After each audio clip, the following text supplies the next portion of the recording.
ಇವತ್ತು ಇದ್ರ ಜೊತೆಗೆ ಒಳ್ಳೊಳ್ಳೆ ಕಾರ್ಯಕ್ರಮ ಕೂಡ ಮಾಡಿದ್ದಾರೆ. ನಮ್ಮ ಶರತ್ ಬಚ್ಚೇಗೌಡರು ಬಹಳ ವಿವರವಾಗಿ ಮಾತಾಡಿದ್ರು. 50, 60, 70 ವರ್ಷದ ತಲೆಮಾರಿನ ರಾಜಕಾರಣ, ಅವ್ರ ಮೈನಲ್ಲಿ ರಾಜಕಾರಣದ ರಕ್ತ.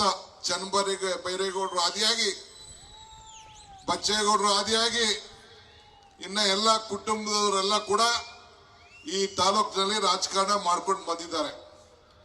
ನಾನು ಬಚ್ಚೇಗೌಡರು ಕೂಡ ಜೊತೆಗೆ MLA ಕೆಲಸ ಮಾಡಿದ್ದೇವೆ. ನಾನು ಚಿಕ್ಕೇಗೌಡರು ಕೂಡ ಜೊತೆಗೆ MLA ಕೆಲಸ ಮಾಡಿದ್ದೇವೆ.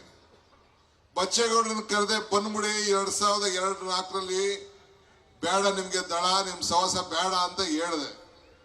ನನ್ನ ಮಾತು ಕೇಳಲಿಲ್ಲ.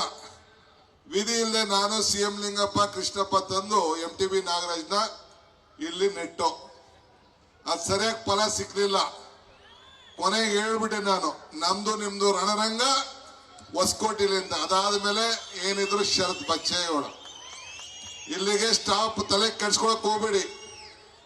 ನಾನು ಹೆಂಗ್ 8 ಸತಿ ಗೆದ್ದಿದ್ದೀನೋ, ಶರತ್ ಬಚ್ಚೇಗೌಡರು ಕನಿಷ್ಠ 10 ಸತಿ ಗೆಲ್ತಾರೆ ಅನ್ನೋ ಆತ್ಮವಿಶ್ವಾಸ ನನಗಿದೆ.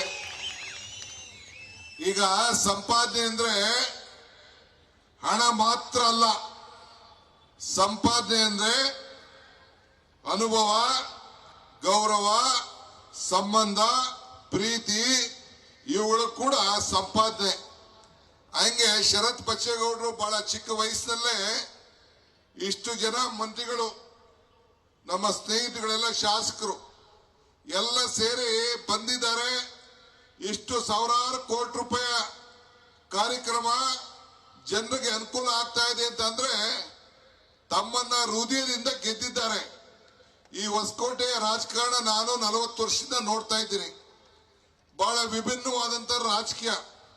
ನಮ್ಮ ಕೃಷ್ಣ ಬೈರೇಗೌಡರಿಗೆ ಹೇಳ್ದಂಗೆ, ಈಗ ಕುವೆಂಪುರವರು ಹೇಳ್ದಂಗೆ, ಇದೊಂದು ಶಾಂತಿಯ ತೋಟ ಆಗಿ ಹೊಸಕೋಟೆ ಪರಿವರ್ತನೆ ಆಗಿದೆ. ಇದಕ್ಕೆ ಶರತ್ ಬಚ್ಚೇಗೌಡರು ಕಾರಣ. ಅವ್ರಿಗೆ ಸರ್ಕಾರದ ಪರವಾಗಿ ಮತ್ತು ಪಕ್ಷದ ಪರವಾಗಿ ಅವ್ರಿಗೆ ಹೃದಯಪೂರ್ವಕವಾದಂತ ಅಭಿನಂದನೆಗಳನ್ನ ಅರ್ಪಿಸಲಿಕ್ಕೆ ನಾನು ಬಯಸ್ತಾ ಇದ್ದೇನೆ.